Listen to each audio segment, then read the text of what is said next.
Querido amigo, hoje temos como alvo estudarmos o último parágrafo do texto de Amós. Vamos estudar Amós 9, 11 a 15. Ao considerarmos a restauração que Deus prometeu ao seu povo, vale a pena recordar, de maneira resumida, um pouco da história de Israel. Em 931, a.C., depois de Salomão ter morrido e o reino ter sido dividido em norte e sul, as duas nações seguiram rumos diferentes. No ano 876 a.C., o rei Onri, o sexto rei de Israel, mudou a capital do Reino do Norte, da cidade de Tirza, para um monte que tinha comprado por 2 talentos de prata de um homem chamado Semer. O desejo de Onri era competir com a cidade de Jerusalém, capital do Reino do Sul, e assim afirmar a importância do seu reino. O local tinha uma proteção natural, pois era circundado por altas montanhas pelos 3 lados. Então, ali, Onri edificou uma fortaleza amuralhada e a chamou de Samaria. Onri e seu filho Acabe empregaram os melhores artesãos de renome do reino da Fenícia, para embelezarem essa cidade. E Samaria chegou a ser conhecida como um modelo de construção, de engenharia e de artesanato. A cidade amuralhada, estando num local privilegiado, pôde resistir os ataques dos diversos inimigos até ser sitiada pelos assírios e ser derrotada por eles em 722 a.C. A Casa de Marfim, citação de 1 Reis 22:39, a Casa de Marfim de Acabe e as Camas de Marfim, conforme lemos em Amós 6,4, são evidências da opulência, da arrogância das autoridades e dos ricos da nação, lá de Samaria. São evidências da sua falta de compaixão para com os pobres e a sua resistência de seguir com sinceridade os ensinamentos e os mandamentos do Senhor. Por esse espírito altivo e soberbo, a nação inteira caiu diante dos assírios. Então, no ano 722 a.C., os assírios destruíram Samaria e deportaram quase 30.000 dos seus habitantes para outras partes do seu império. Depois, veja o que eles fizeram. Trouxeram gentes de todos os povos conquistados para morarem naquele local, isso é, na terra da promessa, na terra que Deus tinha dado aos israelitas. Essa era uma maneira dos assírios colonizarem os povos conquistados, debilitando o sentimento nacionalista que os derrotados poderiam ter. Longe das suas terras natais, logo perdiam o desejo de se rebelarem e voltar. Sargão II, o rei da Síria, se orgulhava de haver reconstruído Samaria de uma maneira melhor do que a anterior. Então a história de Samaria seguia os movimentos internacionais do Oriente Médio. Depois ela ainda foi conquistada pelos babilônios, pelos persas, pelos macedônios e finalmente foi conquistada pelos romanos. Querido amigo, a nação de Israel, o Reino do Norte, deixou de existir. A palavra de Deus através do seu profeta se cumpriu completamente. Mas Deus também tinha lhes prometido levantar um remanescente. Você deve se lembrar do capítulo 5, versículos 3 e 4 e do capítulo 5, versículos 13, 14 e 15. Com Deus, com o nosso Deus, sempre há um recomeço. Eu quero repetir, grave bem isso. Com o nosso Deus, sempre há um recomeço. Portanto, vamos refletir sobre esses versos, dando-lhes o seguinte título: A promessa da restauração. A promessa da restauração. E os versículos são, então, Amós 9, 11 a 15, o último parágrafo desse capítulo, deste livro. Querido amigo, é importante percebermos que o verso 11 inicia com a proclamação do dia de Yahvé. A frase naquele dia refere-se ao dia do Senhor, ao dia de Yahvé. E ao concluirmos as nossas reflexões nesse livro de Amós, é bom termos bastante clareza sobre o significado desse dia prometido pelos diversos profetas. No Antigo Testamento, existia o conceito de Deus como juiz julgando as atividades diárias do seu povo, tanto da nação como do indivíduo. Desde a entrega da lei a Moisés, Deus declarou que o considerava um povo especial e queria abençoá-lo.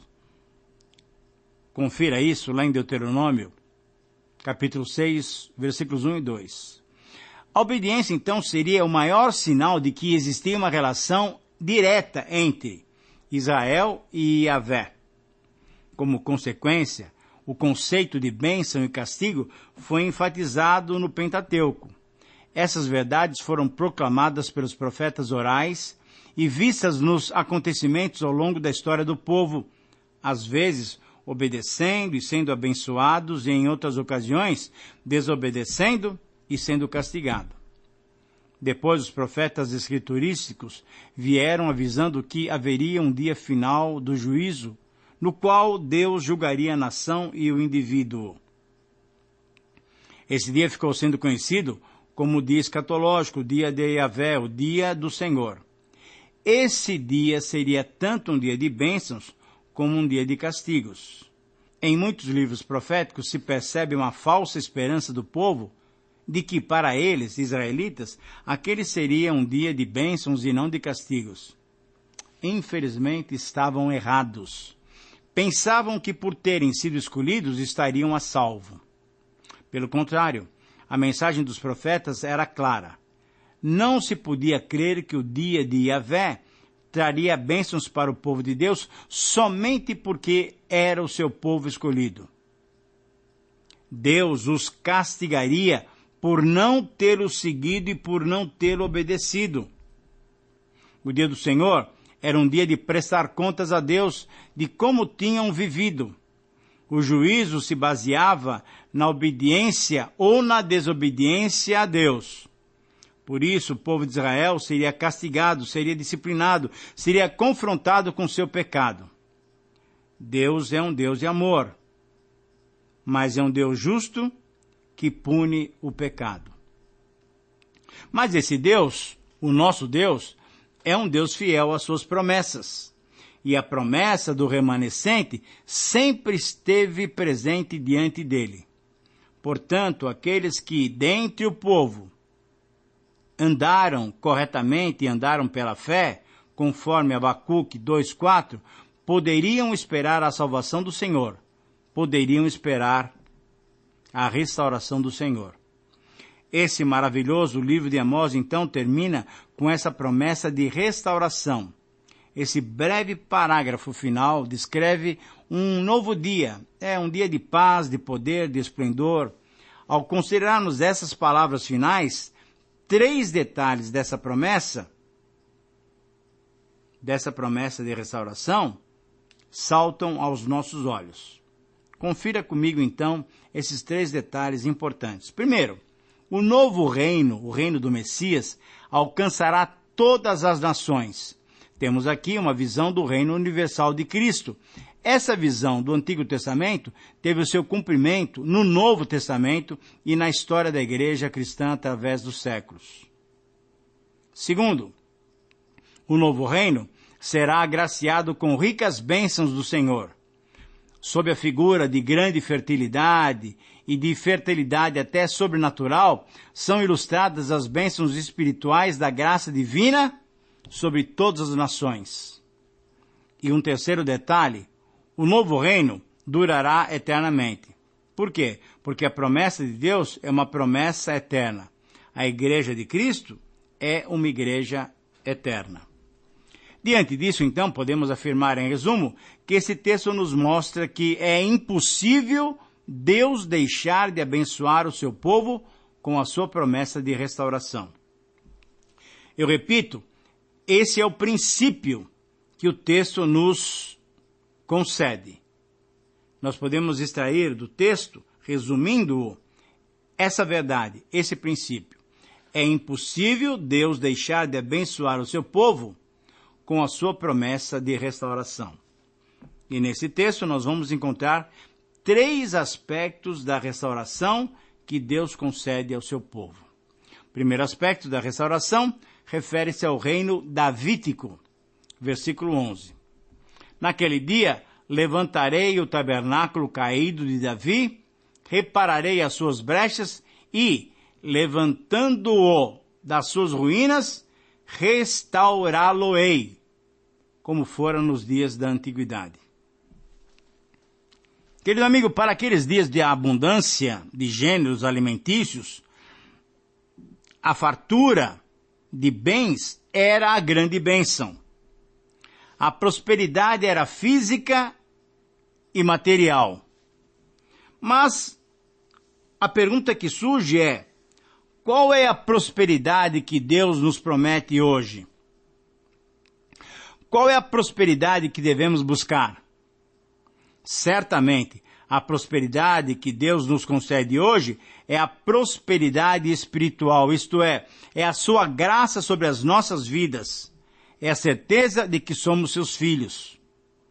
Querido amigo, estão errados aqueles que pregam que o cristão deve procurar, deve exigir, deve reivindicar os seus bens materiais. Deus já nos deu toda a sorte de bênçãos espirituais em Cristo Jesus. Confira isso lá em Efésios, capítulo 1, versículo 3. Alguns estudiosos são de opinião até que esses versos foram escritos muito tempo depois da época de Amós. Esses estudiosos dizem que esses versos foram compostos na Babilônia e foram acrescentados ao livro para suavizar a mensagem tão forte sobre a destruição de Israel.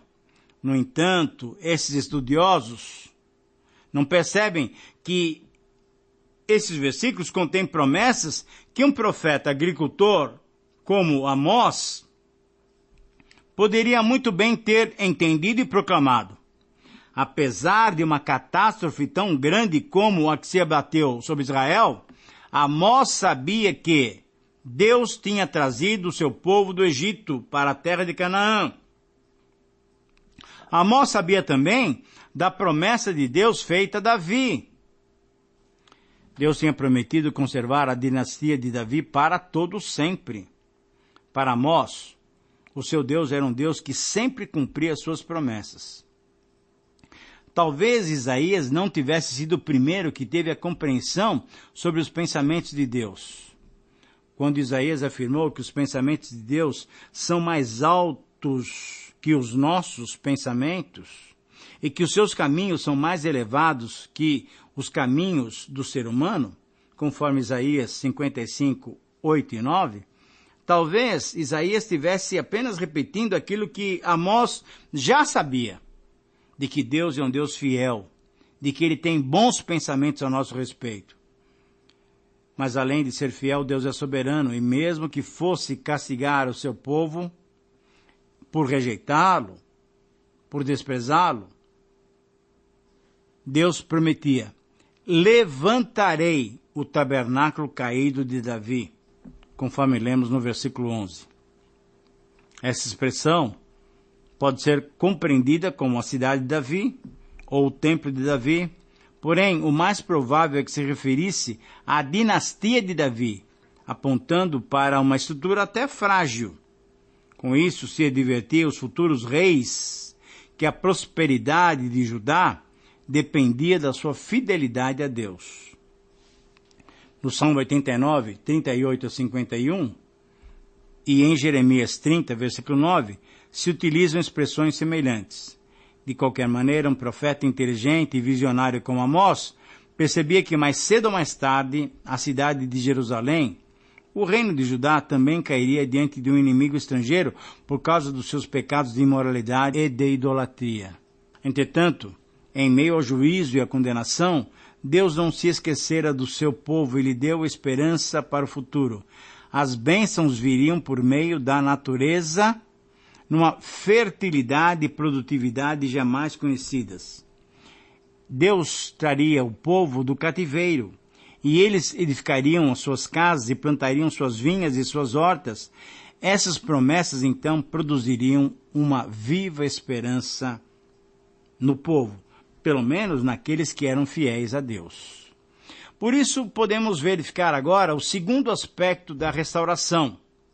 Esse segundo aspecto refere-se à conquista dos inimigos. Veja o versículo 12. Eu leio para você esse texto. Para que possuam o restante de Edom e todas as nações que são chamadas pelo meu nome, diz o Senhor, que faz essas coisas. Querido amigo, em Atos capítulo 15, versículos 16 a 18, o contexto é o Concílio de Jerusalém, Tiago, meio-irmão de Jesus, citou as palavras de Amós, deixando apenas de fora o nome de Edom, usando o texto como profecia de que os gentios iriam buscar o Senhor. Na verdade, o texto grego da Septuaginta, traduzido por volta de 200 a.C., diz o mesmo que as palavras de Tiago em Atos 15. De qualquer maneira, Edom, apesar do seu parentesco com Israel, muitas vezes se comportou como inimigo do reino de Davi. E, naquele dia, Deus permitiria que o seu povo de Israel possuísse o seu território conforme as palavras de Amós nesse verso 12. Deus, na verdade, é assim mesmo. Ele quebra e conserta. Ele derruba e ele levanta. Ele destrói e reconstrói. Ele deixa adoecer e depois ele mesmo cura. Ele acusa e depois, por sua misericórdia e graça, ele justifica. Mas Deus faz tudo isso com o propósito de recuperar o pecador, de atrair o pecador para si.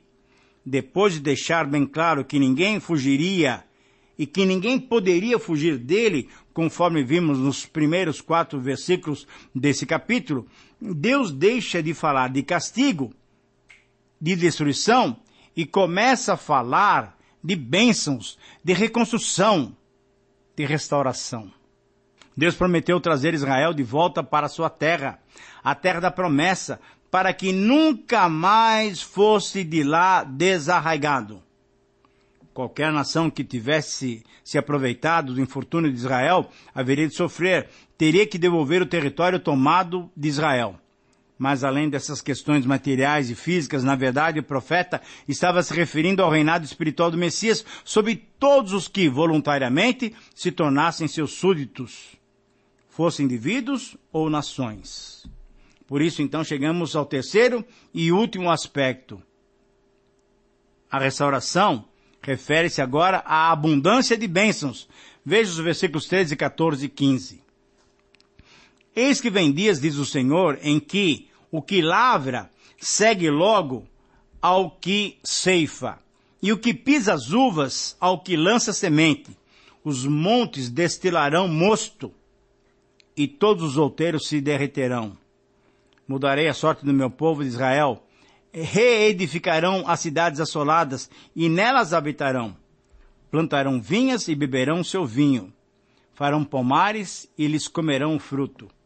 Plantá-los-ei na sua terra, e dessa terra que lhes dei, jamais serão arrancados, diz o Senhor Deus.